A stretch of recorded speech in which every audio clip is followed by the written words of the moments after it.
Kama nchi tuta play part yetu kupitia wizara husika. Bunge limeplay part yake katika kuagiza kamati ya nishati ije na nini na majibu. Unadhani majibu ya kamati yatakuwa na tija katika kipindi ambacho nauli zimeshapanda? Majibu yatakuwa na tija na wataleta solution na vyote vitaenda sawa. Imani yako ni nini? Imani yangu ni kwa sababu bunge hili ni la wananchi, tunafanya kazi kwa ajili ya wananchi. Mmeshindwa kuwatetea wananchi kuhusu kupanda kwa gharama? Mtazamo yao, sisi hatujashindwa, ndio maana tuko hapa.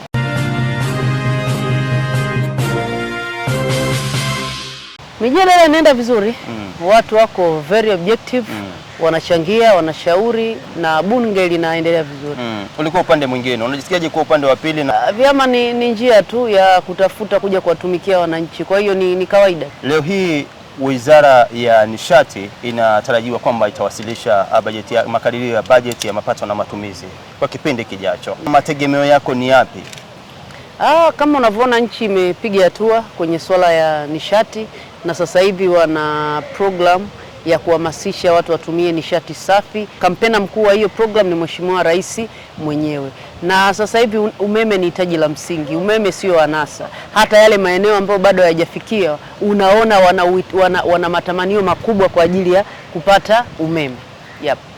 Unahisi jinsi ambavyo kauli mbiu na spidi ambayo ilikuwa inatakiwa kuhusu eneo la kupromote nishati safi, spidi inaenda sawa sawa? Inaenda sawa kabisa, tena kuliko promotion yenyewe. Kwa nini unasema hivyo? Kwa sababu wananchi wameelewa, wamemwelewa Daktari Samia Suluhu Hassan, wameelewa umuhimu wa nishati safi.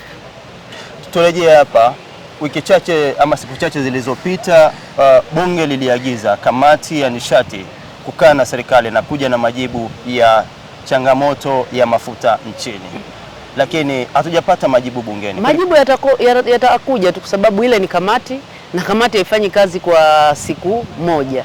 Bunge hili lina la miezi mitatu, kwa hiyo nadhani kamati imeamua kufanya kazi kwa kina ili ikija na solution, ije na solution ambayo italeta matokeo chanya kwa Watanzania.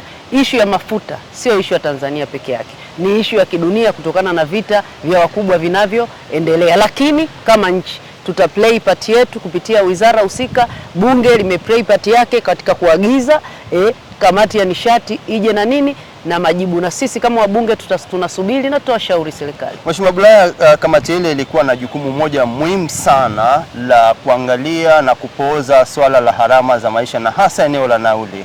Na unasema tuwasubiria majibu. Unadhani majibu ya kamati yatakuwa na tija katika kipindi ambacho nauli zimeshapanda? Majibu yatakuwa na tija na wataleta solution na vyote vitaenda sawa. Imani yako ni nini? Imani yangu ni kwa sababu bunge hili ni la wananchi, tunafanya kazi kwa ajili ya wananchi. Speaker ana mandate ya kuiagiza kamati na kamati inafanya utafiti kwa kina, ipite wapi, iangalie nini na mwisho ije na majibu. Ni sahihi kwa wananchi wanaosema kwamba wabunge mmeshindwa kuwatetea wananchi kuhusu kupanda kwa gharama? Mtazamo yao, sisi hatujashindwa, ndio maana tuko hapa. Asante. Mheshimiwa Bulaya, nakushukuru sana.